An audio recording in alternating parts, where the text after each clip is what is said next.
Welcome back to the Kyle Olson Show. So we just talked to John Guandolo, who is founder of Understanding the Threat, which is a nonprofit organization that's tracking counterterrorism activity and radical organizations that are trying to take down America, both foreign and domestic. And that was really just sort of a stunning discussion for a number of reasons. One, basically he indicated that the Trump administration, and I don't think he was talking President Trump specifically, but I think the whole federal government apparatus, both appointed by the president, but then also career bureaucrats, are completely unaware of the radical objectives of the rioters who have fanned out across America and are doing so much destruction. And what he indicated was that it's a lot of people who have gone through the K-12 education system and have not been taught the fundamentals and the importance of our founding documents and our Constitution and the rule of law and all of that. And it was very, I guess, disconcerting and disheartening to realize that America is under attack. And it's not black versus white. We've seen that in a lot of the videos that have been posted. It's indiscriminate attacks by the rioters and the looters. This is not black versus white. This comes down to ideology and what should the focus and the future of America, what should it be? What should the system be that we live under? Should it be a free society that has capitalism and free markets? Or should it be a leftist, controlist society that is governed by socialism and communism, where, of course, the people who are rioting, they will be the ones in charge?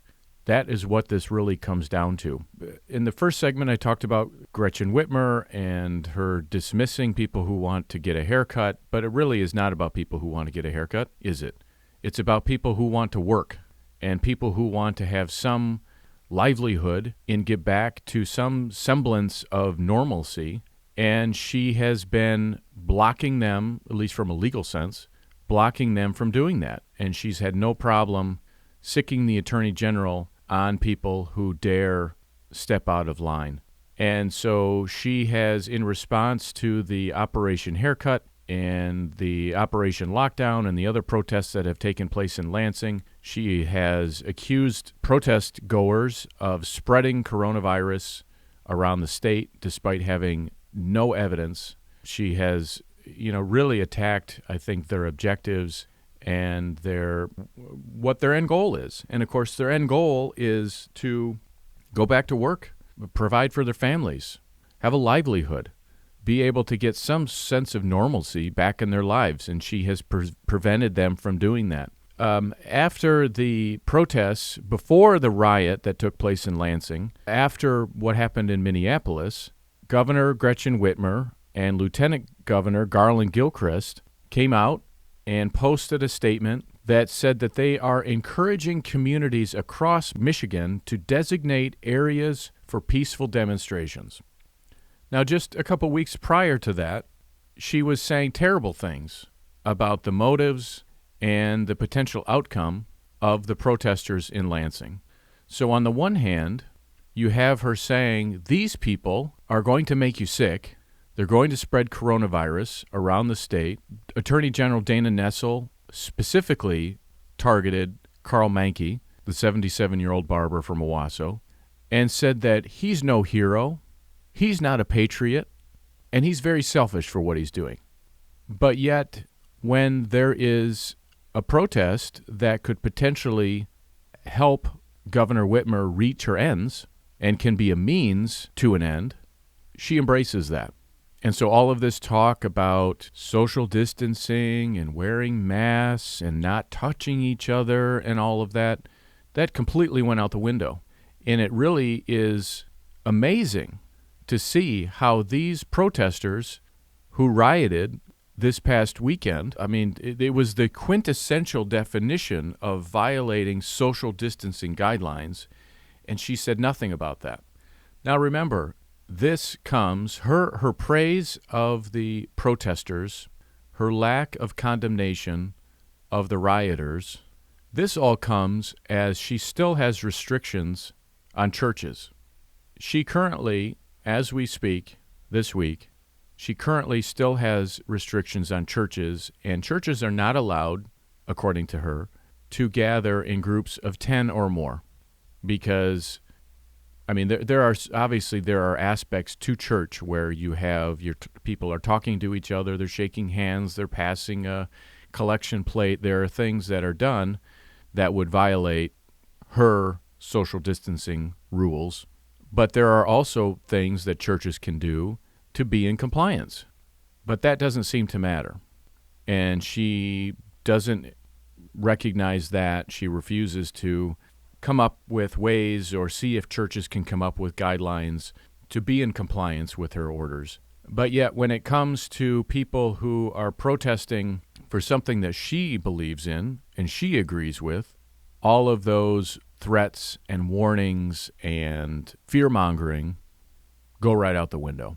In the first segment, I played her response to the protests and the rioting and the destruction of property at the George Romney building. But let's play that again. There were certainly a lot of demonstrators who peacefully protested, who were organizing and focused on solving problems.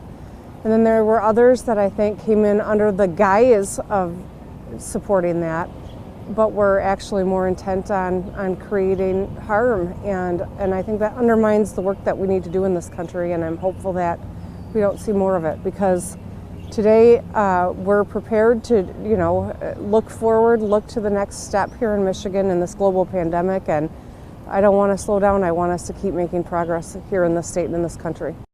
I just can't get over this. Multiple businesses were attacked and looted by thugs and criminals in downtown Lansing, including the George Romney building, which is state property. It's owned by the taxpayers of Michigan, and it had multiple windows broken, very large windows, very expensive windows. And the pillars were spray painted. There were plantings out front that were tipped over and destroyed. She said nothing about this. How can a governor, how can a elected leader see this sort of destruction take place and refuse to condemn it? Does that make any sense to anyone?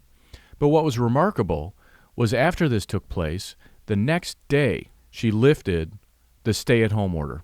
So I suppose, now we don't know the motivation for that. She claims to continuously be looking at the data. I think that that's a very suspect thing, because if you look at the data, there is zero justification for having multiple parts of the state still locked down. Zero. There's no justification for that.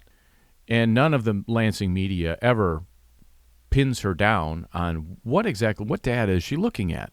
So she, in my judgment, the decisions she's making have there's no bearing on, the data has no bearing on the decisions that she's making.